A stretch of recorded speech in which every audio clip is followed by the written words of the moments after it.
Welcome to Hartford NEXT Neighborhood Training Institute's It's Our City series, episode number 7, featuring our one and only Hartford Fire Chief, Rodney Barco, and our Director of Emergency Services, Jeffrey Covello.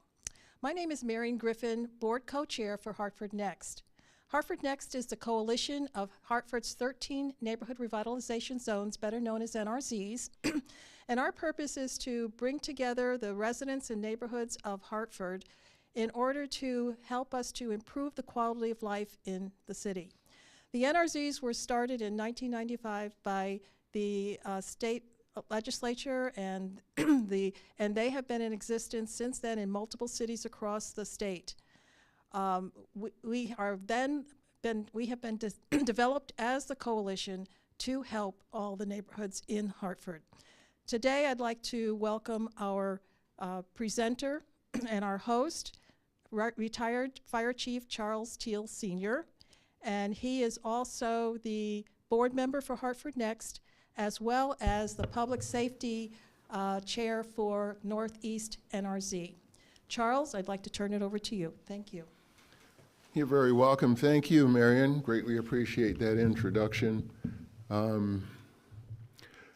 You know, this really is a privilege and an honor for a variety of reasons. I mean, I know both of you to varying degrees, but especially the fire chief there at the end. He probably refuses to admit this, but I was a lieutenant in the training academy when he became a firefighter or a fire recruit. And it's great to see him being as successful as he is.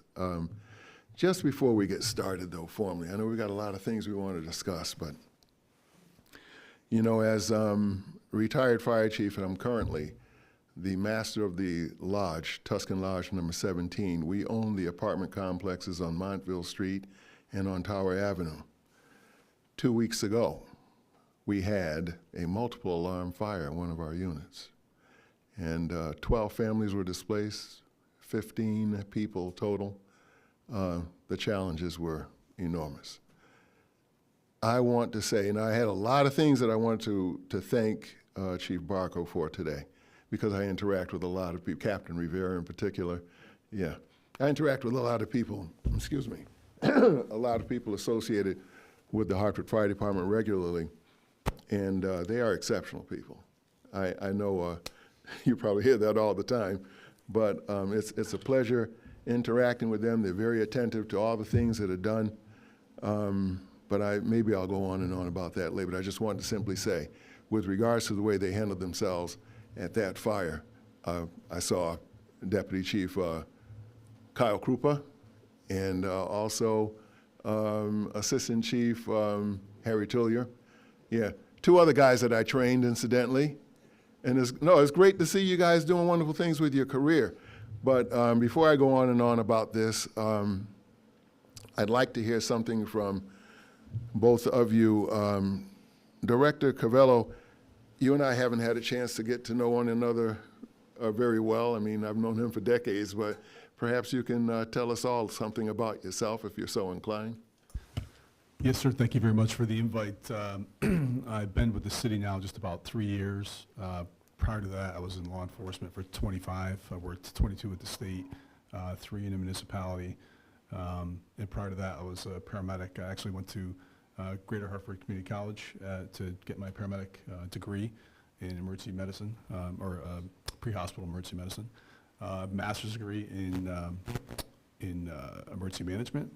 And I'm just very fortunate to be here. Thank you. You're welcome. Greater Hartford Community College.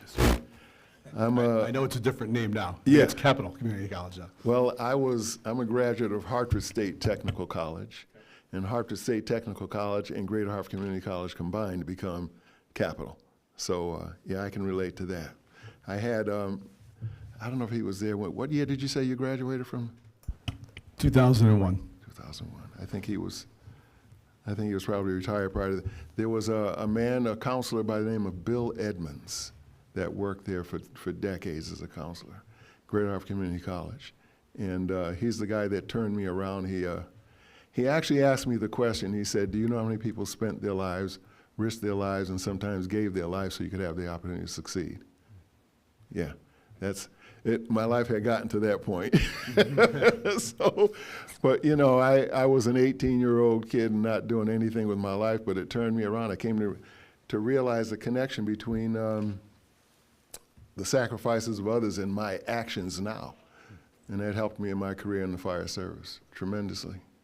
So thank you. Chief Barco, anything you want to tell us about yourself? Good morning. Thank you for having me. As retired Chief Teale said, he was in the academy. I've suffered a number of towers under his command, but I've been a lifelong resident of Hartford. I still live here on the South End, same place for 30 years. I've been in the fire service now in Hartford for about 29 years. After high school, went into the military, the Marine Corps, for 6 years. Once I got out, I worked part-time, and my boss said, hey, he's gonna sell a company, and I was like, I can't be without a job. So I never forget, it was like yesterday, one of the most greatest firefighters that I know, firefighter Mike Neely, knew one of the guys I went to school with, and he dropped by my house. And if anyone knows Mike Neely, he is a very strong and dedicated individual to the community. But if you see him coming, you might walk across the street. So he knocked on my door, and my mother answered the door, and she was like, what do you want? Oh, it's like, is your son here? Long story short, ended up getting the application, filling it out, and became, I took it the first time. I failed, so I went back to the library, Hartford Public downtown, studied square miles of the city, everything about the fire department, and I came out #1. So, you know, it was, from there, it was just upward mobility. But I'm very thankful for the opportunities that I've gotten in this department. The fire department has enabled me to do and see a lot of things that I would normally have not seen or known about. And there's been too many mentors on this job to name, but you know, Chief Teale is one of them, and Captain Harris is the other one that really comes to mind when we talk about mentorship. But you know, I love the city. Don't plan on going anywhere. So that's the story of my life. I love the job, and I'm thankful for the opportunities. Thank you very much. You mentioned a few people that I do know quite well. Mike Neely, it's hard for you to believe this, I know now. Well, first of all, regarding those towers that you used to have to run, I used to run those towers too. You know, I ran those towers with those guys. But Mike Neely and I tried out for the fire department at the same time. And for the strength and agility test, I think there were like 8 different parts to it. It's not like the one we have nowadays. I'm not going to go into what it was, but those records he didn't set, I set. And I'm not exaggerating. We used to really work out. He was a wrestler, heck of a track star. I mean, incredible. The guy, he couldn't come on the job initially because he didn't have enough fat in his body. There wasn't enough fat. Oh, if you see him, you'll know what I mean. This guy's an incredible specimen. And you mentioned Captain Harris. He was one of my mentors, so he came on a long time ago. But yeah, I still live in the city of Hartford, but I'm in the West End. Not a phrase I really like. It's the West Side. We've got the North End, the South End. We've got East Side, West Side. But I'll say it, in the West End. And active in the North End because this is where I was raised, you know. Anyhow, got to be careful. This thing will last too long. I want to hear about the mission of your organizations. By the way, I should tell you this, Director Covello. When the Hartford Fire Department took over as primary first responders to emergency medical service calls, a decision was made to civilianize the dispatch center. Up until that point in time, there was a police sergeant that was in charge of it, and we made that decision, and I was part of the group. There was 5 of us that selected the first person. That was Gary Stengel. You ever get a chance to meet him? I have not, sir. No. I'm familiar with the name, though. Yeah, Gary's a great guy. He was a sergeant in the Waterbury Police Department. If you get a chance to meet him, I think you'll appreciate him. So regarding the mission of your organizations, Can you give us an idea of what does it consist of, please?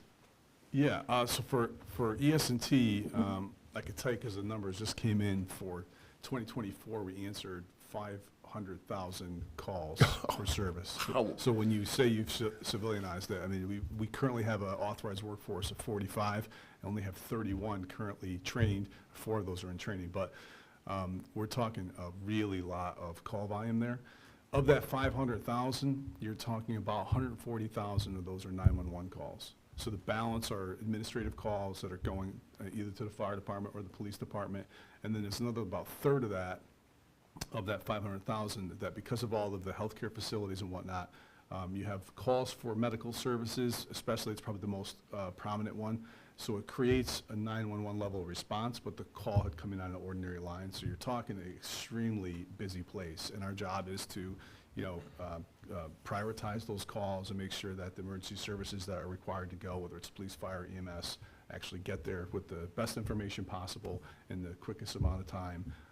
And then between the admin calls too, I would say that our staff does a lot to help the citizens just with, whatever might be happening that day in the city. We do so much collaboration with the fire and police that we are a hub of information. If it's not on the website or you can't find it in some other location, you'll find out that typically the dispatch center has at least some information to guide the citizens. So we do get a lot of call volume, just in general knowledge about what's going on in the city. So that's kind of what the staple of our diet is. Mm-hmm. Just because it's foremost on my mind, and maybe people will find this to be uncomfortable to discuss, but I have to say this. You were able to distinguish yourself during the Sandy Hook incident, which took the lives of 26 individuals, as I recall. Yes. You're decorated in that because of that incident. Yes. That's got to carry a lot of weight. I mean, in terms of respect that you get for while performing the duties of your position, I would think so. Perhaps, but what I will tell you is that what I have benefited most from this assignment here working in Hartford is that because of my training, education, and experience, to include Sandy Hook or not, I've been able to bestow a lot of that onto the civilian staff that you speak of, right? So a lot of the people that come in and work there do not have any background in any of these fields, so it's been very rewarding in that respect. Yeah. Well, you proved yourself to be the kind of person that steps up when the need is greatest, and I can't thank you enough for your service. I mean that sincerely. Well, both of you, of course. But with regards to mission, Chief Barco, it's like people, I know you attend to so many calls, but do the best you can, man. Yeah. Well, our mission is simple, but a little bit complex, and that's to prevent or minimize the loss of life and property for the residents of our city, the visitors, and the businesses alike. And we do that through high quality, efficient, professional delivery of services such as fire suppression, EMS, hazardous material mitigation, technical rescue, and we also do fire and life safety education and fire prevention. So it's a myriad of a bunch of things that we do to reach one goal that the fire department has. And we're very fortunate to have, as Chief Teale said, some talented men and women in the fire service whose particularly expertise in their field. Like we have people who do technical rescue who's Pro Board IFSAC certified in all 5 disciplines who really enjoy it, and then they seek out education in that field when they're not even at work. So we have a lot of talented folks in our department at the city service, and I'm very proud to represent them. There's an expression, and I don't know who coined it, or I would credit my source. I'm going to quote it verbatim. It is found in the International Fire Service and Training Association publications. There's one that I never forgot, and it goes something like this: the safe, effective, efficient protection of a community from hazardous processes or conditions is a continuous cycle of strategy development, tactics implementation, and evaluation. End of quote. So armed with that knowledge, I set out to do some things in my career. You know, there was, as fire chief in particular, but there was the creation of written policies defining fire department deployment procedures. There was the application of resources that used the written policies to achieve the objectives, and there's a bridge between the two, which is size up, estimating situation, determining course of action. So I say all that to simply ask this question. What has changed? It's almost 15 years. April will be 15 years that I served, as a fire chief. I'm very grateful for it. I got the best job in the whole doggone world, retired. Yeah. So I guess what I'm trying to say is I really can't tell from this perspective. I would never, and your subordinates will tell you at a meeting, I never say, it's done this way. No, it was done that way. What would you say, thinking back, if you would first please, Director Covello, thinking back, can you think of anything that's done differently in your field over the course of the past 15 years? Or is it pretty much just the same, just different people? Well, as it pertains to dispatch, there's a lot different. The environment in there is so highly technical. I mean, I will tell you that the citizens of Hartford benefit from, and not to say there's not bugs that are still being worked out, but we have a brand new contemporary CAD system that is state-of-the-art, that's integrated with many different other attributes in which, whether it's Rapid SOS, which helps give you like pinpoint data on cellular data on your location, so when you're lost and you could be lost, or you could be on the third floor of a building and not necessarily know where you are, and that technology can tell you where you are based on address, and it can also give you elevation. So there's so much technology. I mean, I started in 1991 as a paramedic, and back then, we're reading physical maps and atlases, and we went to the various GPS devices you could find just about anything on your cell phone. But all of that technology takes a lot of moving parts, and it still takes a human to interact with it to get the emergency services where they need to be. So quite a bit has changed in that 30 years I've been in the business, in my experience. Well, you touched on one point that was a real challenge for us, once again, 15 years ago, and that is we went to one fire in particular where we had the assignment responded to Whitney Street. And everybody's on Whitney Street and looking around, and they're saying, we can smell it, but we don't see it. So, I know this is old hat for you guys, but back then it was brand new. It was like, what's going on here? And it turned out the fire was on South Whitney Street, but the person had a cell phone. And when they called it in, he didn't know where he was and called it in at the wrong address. So what you're saying, based upon what I just heard you say, is now it's pinpoint accuracy for cell phones? Right, because in the infancy of cell phones, to your point, you might just get a closest tower or maybe the next closest tower, and you wouldn't necessarily know where somebody was. But in today's technology, I could tell you that in 2006, I ran the dispatch center at Troop G in Bridgeport, and at that time, the cellular phones they weren't able to pinpoint, where you were. So we basically handled all of the calls for the city of Bridgeport, and would have to transfer them back to that 911 center. And I imagine at that timeline, the same thing was happening in Hartford. But today, it is so accurate that we typically do not get any phone calls, even on crashes, like on the interstates, that go right to Troop H in Hartford, and we only get what's relevant to the city. And that's really important too, because if you overwhelm our center, so various people are trying to get in to discuss or to seek assistance. If you're overwhelmed on some other event that has nothing to do with us, it could tie up resources. So the advent of the cell phone is one thing, but the way they have really dialed in the technology is really unbelievable. Yeah. Huge improvement, because by the time we got all those companies redirected, what we had. Well, what about you, Chief? Anything different, would you say? Yes, sir. It's amazing that you asked that question, because I always tell people, one, I'm thankful for the opportunity, but two, what amazes me is I came in at a point where I get to see the evolution of the fire department.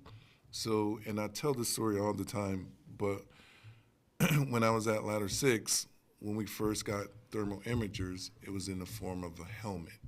Oh, and it weighed about, I don't know, 35 pounds. And if you was the roof guy, you was charged with deploying a thermal imager. Now, they're so small, we hang them on our coats. We had 3/4 boots, long coats. Now we have totally encapsulated bunker gear. We had flaps on the helmet. Now we got the hoods. So that portion of it, seeing those little increments in technology change, from open cab apparatuses to fully enclosed, from jump seats to individual seats, from one person having a radio to all members having a radio, right? The policies and procedures have changed with the times. And 5 years ago, we revamped all of our directives, and that's the policies and procedures that we follow when we go to calls for service. So we formed a committee, we looked at everything, and we decided what we was gonna sunset and what we were gonna improve. So we did that.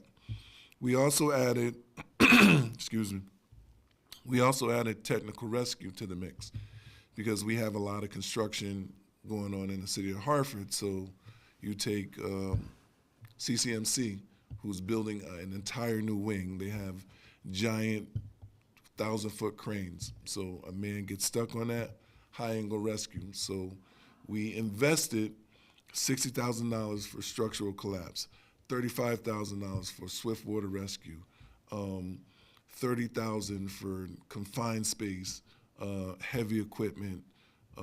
We invested in our members to get that training so we can better serve the population.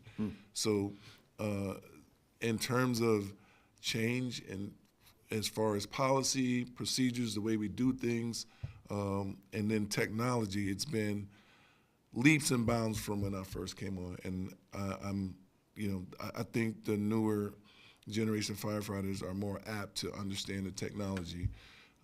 Now, again, we got record management systems where they can do their reports on the apparatus when they're going between calls, right?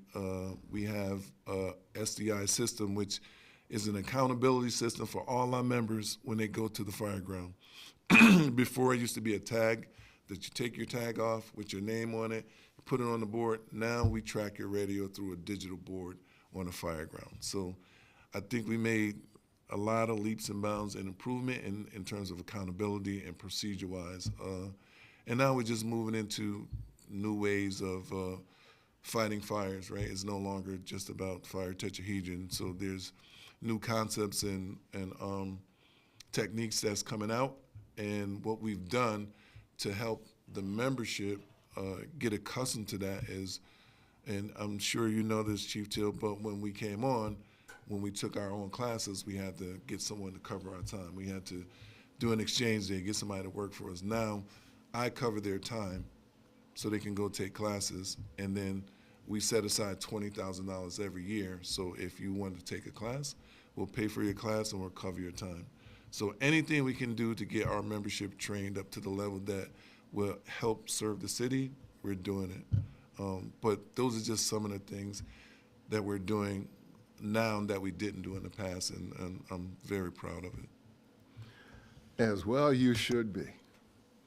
I mean that sincerely. And you're quite right. I do remember those days of looking for someone to cover for you, and they'd cover for you and ask for the time back on Christmas morning. You'd be like, what a dirty. There's things you had to put up with, but you got it done, no question about it. Concerned about the time here, but I want to transition into an area that is of concern to the residents that I can detect. I mean, I go to all the NRZ meetings for Northeast Neighborhood Revitalization Zone Committee. The primary concern is always response time, and neither one of you gentlemen have a problem with that. I can tell you that right now. I never hear a single complaint. How do you do it? I mean, how do you, we used to cover, you know, if you had, all the companies were being used in Hartford, you had mutual aid, and we've had people from as firefighters from as far away as Meriden come to respond to fires in Hartford, but that was then, this is now. How do you get to the point where you're so efficient that you don't have complaints about the amount of time that it takes for people to receive your services? That's critical. What do you think, Director Covello? So for our part, I would say that we've increased staffing, for one. There's certain protocols and procedures. 911 phone calls take precedent when they come in for calls for service, whether it be fire or other first responders. We've also implemented in the last, I want to say, 6 months or so, we could, through the very robust data collections that we do, we could tell that we were transferring a lot of calls to various either entities or agencies that were non-emergent in nature, whether it was booking at the PD or records division. So that has kind of sort of funneled down some of that high call volume. It's called the automated attendant, and that'll handle like the top 7 transfers that we normally do, so that the dispatchers could focus on answering that 911 call, because that's the priority. And the second part of that equation is we continue to try to take the human factor out of the decision making. So if Chief Barco's men and women get a call at location X and the call for service is situation Y, it's pre-programmed into the CAD so that once the data has been entered as this is the problem, it gets sent to the fire dispatcher and immediately dispatched. So. Thank you. Thank you. What about yourself, Chief Barco? Yeah, so we're pretty fortunate. We have several layers of supervision, right? From the company officer, lieutenant, or the captain, district chiefs, and then the tour commander. So even if something is missed, someone's always listening. And we can redirect those units, as Director Covello said, if we feel that we have a lot of resources at Building A and something comes in at Building C. Our people, our incident commanders and their chief's aide are listening to dispatch. So they're listening to what's going on throughout the rest of the city. And they can tell the incident commander, hey, a fire is coming in on the north end. Let's cut a few folks go and let them head over to that way. So we have several layers of supervision where we can always allocate someone to go to a different place. Plus, what we've done is we try to have our members really efficient in what they do. So there's no delay in going from point A to point B, because guys, we do driver training on Fridays. And so officers do company drills so that every member of the company knows exactly what location is where in their first due and second due district. So that makes it become more efficient when they go out the door for calls for service. Is the training aspect of it. Also, when we have places that we call target hazards, like hospitals. Guys go out once a week, they survey those areas so they know where the weak points is, how they're gonna stretch a line, how they're gonna attack the fire, what floor where the FDC is. So it's a combination of supervision, technology, and just training that helps us become more efficient. One of the other key components is once a month we have what we call fire stat, and that's statistical data for every group, and it shows the response time percentage for the month. And there's a somewhat unwritten rivalry between companies to see who has the best numbers, and that fuels our response times as well. Well, that does tie in actually with something else that I was concerned with, and excuse me, that's pertaining to the subject of morale. How do you maintain it? It was an ongoing issue for me. You know, it was a battle every day. And I used to try and keep people busy. So they didn't notice if things were not going well. They were just too busy trying to solve the problems. But how do you address it? How do you keep it up? What do you think? I think for my part, you know, the staffing was a big issue. So getting the staff up, we're starting to do classes now from 10 to 12 at a time versus in the olden days, they would train 1 or 2 dispatchers at a time, but the facility is just too big for that to happen. So we brought in some bigger classes and really, we have a much more robust training program. And what that means is that now these people can get time off, right? That's probably the biggest thing, is being able to spend, it's one thing to have a good job and good benefits and all that is great, but you need time to spend with your family and do whatever it is you like to do outside of work. And if you can't get time off from work, or if you're getting held against your will for multiple shifts, that really kills morale. So that's the type of things we're doing. And the second part of that is we support them where possible, like whatever their needs are. We're on top of it. Whether it's a suggestion box or just, I go out to the staff every day, every time I get to work, I'll go out to the floor and see, what's working, what's not working, what's good, what's bad, what type of positivity I'm getting back, or negativity, depending on what the environment is. And so staying active, engaged, and involved in their work seems to make a difference. Yeah, I think for HFD, it's very challenging considering the average age of the firehouses, right? It's about 78 years old, the average age of all our firehouses. So there's some issues that need to be addressed, and it's not always easy to address them. We have a few firehouses that are labeled historic, so making changes to those firehouses is quite challenging. But what we've done in conjunction with the city is we instituted a capital improvement plan.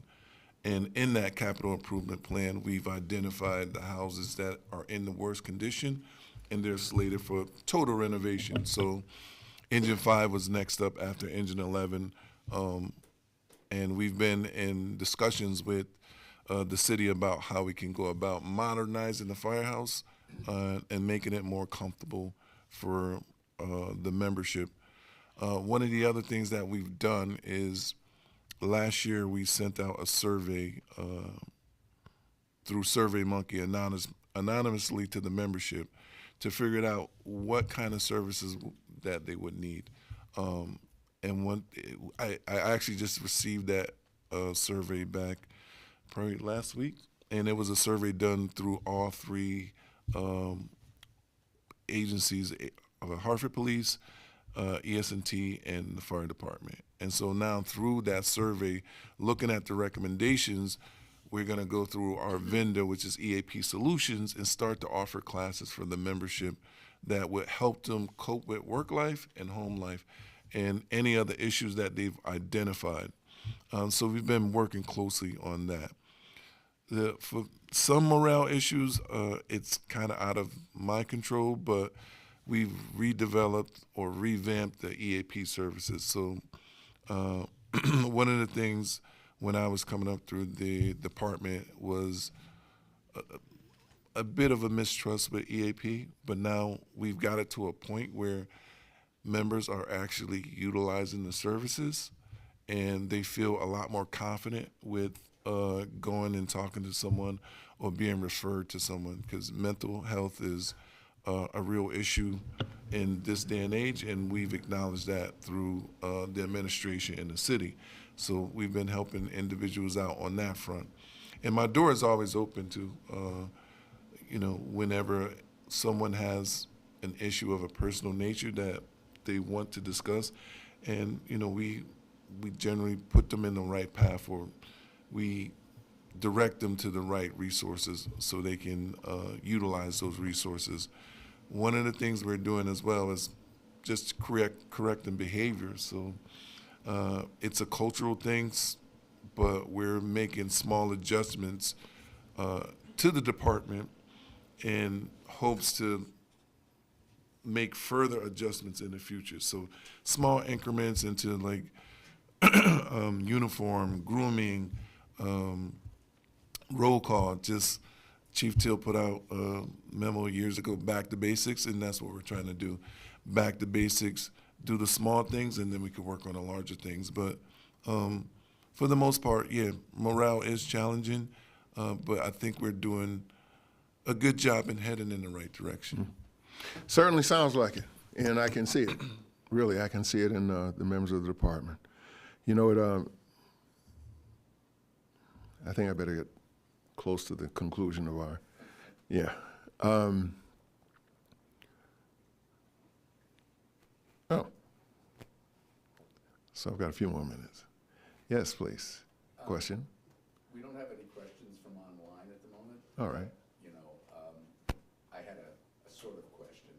Certainly. I'm a member of the South Downtown Neighborhood Revitalization Zone, and Officer Rivera comes and reports to us, you know, every month at our monthly meetings.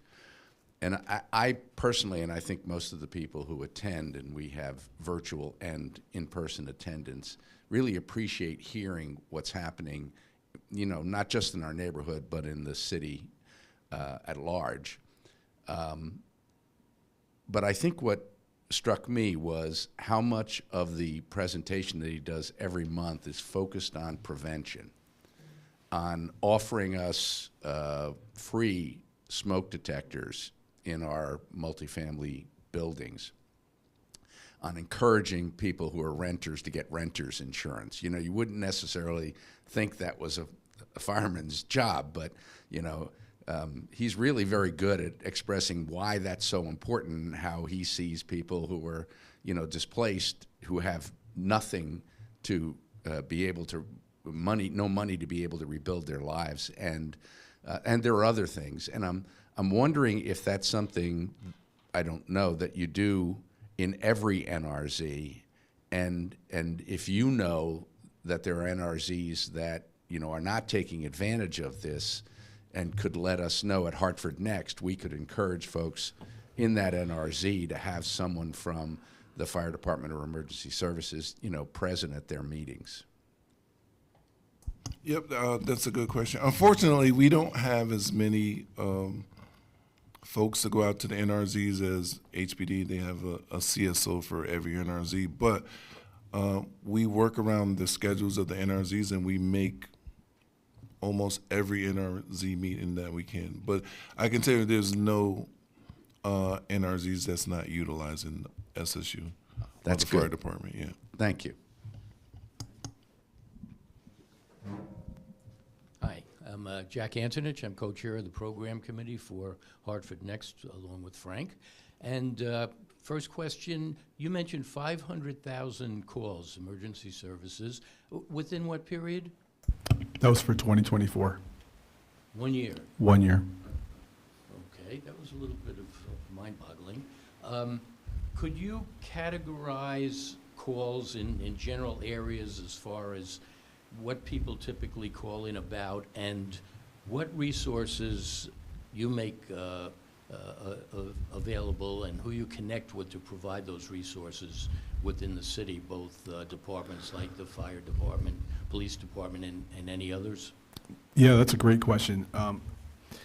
Well, what I'll tell you is that we can reach out to all these partners. We have very good communications, whether it's with 311, whether it's with the fire chief and I talk, I would say, just about daily, almost every single day, because he's also the emergency manager. So I'm pretty much in the loop on anything that's going on in the city, and I make sure that that gets filtered out to my staff. I would tell you that the predominant calls of the 140, well, I shouldn't even use that number because that's just 911s, and there'll be plenty of those calls that come in that weren't necessarily emergencies. But in that number as a whole, the highest incidences of services go to the police department, then the fire department, and then lastly, EMS calls. So that's how it breaks down in the third, and third, yeah, roughly.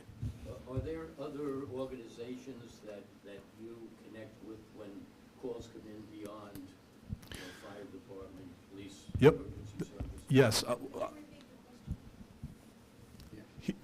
He's asking if we deal with any other agencies. I'll say inside, well, externally, we could have a request for, if the fire department would request for mutual aid, we would call an outside fire service for them. If the police department were to call for mutual aid, we could call outside services.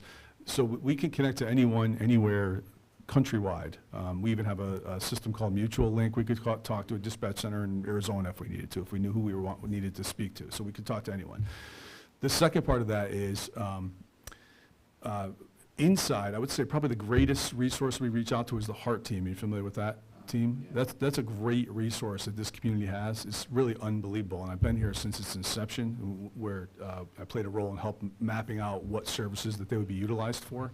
So we use them a lot, and those are all clinicians that go out to calls that maybe are not best served by the police department, but in the past, that's all they had. So I will tell you that from a dispatcher's perspective, speaking on their behalf, because I don't necessarily dispatch in as much as I supervise a dispatch, but the fact that you could take a call and not have anything, no resources to offer someone is not a good feeling, right? But having the HEART team there, where almost any problem that someone could bring to our attention, we could send them, and if we can't mitigate it over the phone, they could go out oftentimes and help people mitigate even ordinary problems that you would think, if you have a good support system and your life's going great and you could call someone in a crisis and work it out, that's great, but not everybody has that. So the fact that HEART team is available, that we almost never say no on the phone to someone calling for help, is a really good feeling. Good morning. My name is Quintessia, and I'm the CEO for the Brooks Token, Inc. We are a nonprofit downtown Hartford, and our primary focus is fire victims. So we've been up and running 5 years, and our area of concern is just getting a direct line to be there for the resources and provide the support. We do get the calls, but they're primarily sometimes too late, a week later. It all depends on who's transmitting the information. Sometimes the Red Cross will call, sometimes it'll be someone from the fire department, but we're not getting the calls in real time. We do offer a variety of services for the Tuscan group. We were called the same day immediately when it happened for the situation here, so we are currently assisting those families. Sherry and Carol from the management office here were very great, getting us the information. We're getting to where they are, providing hot meals. We also provide clothing, shoes, all the essentials. We have a full functioning, full service van. So when we're called, we're right on the scene of the fires. If we need to transport residents, we do that as well. And we have a full emergency operation going for fire victims specifically. So my goal today in coming was just to hear the things that are happening and figure out how we can get the direct line of communication to you guys, so we're getting the information as it's as we're getting the calls as things are happening.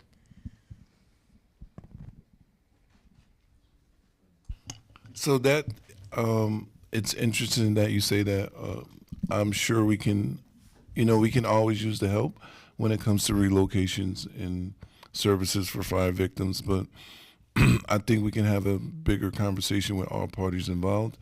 That would be my SSU units, American Red Cross, and Health and Human Services, because we're all involved in the same, we're all involved when calls for service come out for transport and relocation. So having you in the loop, it can be beneficial to us. It can't hurt having more resources. So I think we can set up a meeting and figure out what's the best way to go about it in the future. Very good. I wouldn't be true to myself if I didn't say something related to history. Yeah, excuse me. Perhaps you know this already, but I have to bring it to your attention just in case. Something I discovered. Whenever a dispatcher sends a call to company that involves Company 15s, there's a lamp on the outside of the building. That lamp lights up, and it stays lit for several minutes.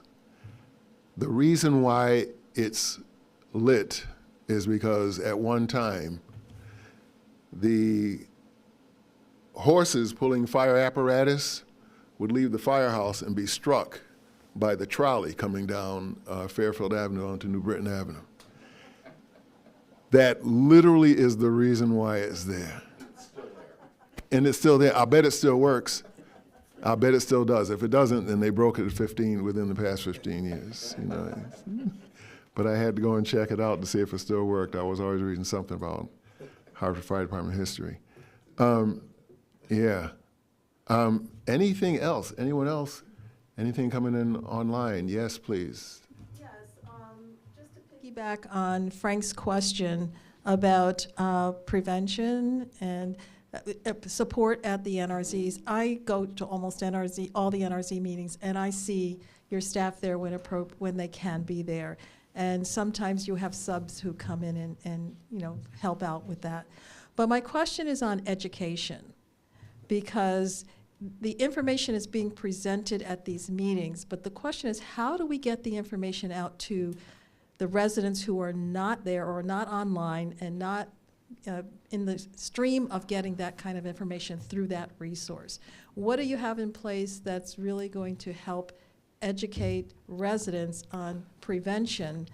Because that means that you have to do fewer and fewer calls to solve problems.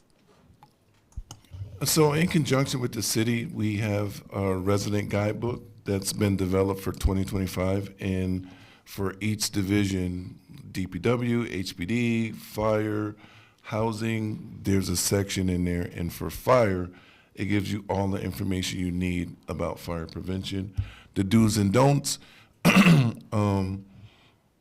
having smoke detectors and renter's insurance, and if there's a question in there that's not answered, the information is in there to reach special services in the fire prevention division. Is there any thought about doing PSAs and putting things out where people normally get information? Yes, as a matter of fact, I just did a PSA with Health and Human Services just before Christmas, and we talked about safe travel on the Health and Human Services side, masking up, and for fire prevention, I talked about some things that you shouldn't be doing in terms of space heaters being 10 feet away from any structures within your home, things of that nature. So we do occasionally put out PSAs as well. Thank you. I could really appreciate the fact that both of you are concerned about the psychological well-being of your employees. I just can't imagine speaking of the past, what it must have been like for, the guys that responded to the Circus Fire in 1944, then went to the Nile Street Convalescent Home fire that took 17 lives, I believe, the following year. They never had any kind of counseling services, nothing. And one of them I knew was a very, very close friend of mine by the name of Billy Dwyer, who came on the job in 1936 and retired in 1967. He's now deceased. But, I think you've got the right temperament to stay as fire chief for quite some time, Chief Barco. You really do. You don't let things rattle you. That's the way to be. Don't be like I was. Let everything get under your skin. You don't last long doing stuff like that. But I think that's about all I've got for today. Anyone else have anything, any questions? Anything coming online? Do either of you gentlemen have anything you'd like to add at this point in time? I just want to echo your sentiment about Chief Barco. He's been a huge asset to me. Learning the city during crises, when the 911 went down a few months back, he was at my side within minutes of that system going down, so I couldn't say enough about the man myself. And I just want to thank you for inviting me, sir. Appreciate it. You're very welcome. Very welcome. Yeah, I'm grateful to be here. Thank you for having me, Chief. I was a bit nervous at first, but you made it as painless as possible. But I can echo the same sentiments about Jeff. He really turned dispatch around, and it's a noticeable improvement. So, I'm glad to have him as one of the directors, as well as the rest of the directors in the department. And again, I'm definitely thankful for the opportunity, and thank you for having me. You're very welcome. Thank you for being here, gentlemen. I really appreciate your time and your attention to this process, indeed. Marion? Yes, I'd like to thank all of you for participating online, those of you who are here and asking questions. And I'd like to thank Chief Barco and the Department of Emergency Services, Jeff Covello, for being here. But most importantly, I'd also like to thank Charles Teale, former fire chief, for hosting this event and the Tuscan Brotherhood for helping us to be at this place. At this time, what I'd like to do is ask Frank Setner to come up and talk about the upcoming programs that we're going to have in our It's Our City series. Thank you, Marion. So we have 5 more upcoming programs that will be part of the It's Our City series. We have Health and Human Services. We have the Board of Education, the Superintendent of Hartford Schools. We have a program we're calling Managing the People, who includes the COO for the city, the Chief of Staff, the Director of Labor Relations and Pensions, and the Director of the Community Engagement Committee. And I think I got all of them right, Marion? Yeah, and boards and commissions. That's going to be our final episode, and that will include a panel of representatives from boards and commissions, as well as a sort of science fair where all the boards and commissions hopefully will be represented with tables, and people can visit with them and find out what the boards and commissions do and whether they can join and how they could help serve the city. So thank you very much. Thank you, Frank. And as being part of Hartford Next and representing the NRZs, I have to put a plug in for the NRZs. Please go to the Hartford Next website, take a look at your neighborhood and the contact information for your NRZs. And if you're not attending the meetings or you're not in contact with your NRZ, please do so, because they are there to advocate for the needs of the neighborhood and to provide information to you. So we encourage you to participate in your neighborhood association, NRZs. With that, I'd like to thank the program committee for helping us to get this all set up. I'd also like to thank the Tuscan brothers, and also I'd like to thank Stan McCauley, who is making this possible for live streaming and keeping this available to those who are not able to participate in person. So we look forward to seeing you again in one of our next series. Thank you very much.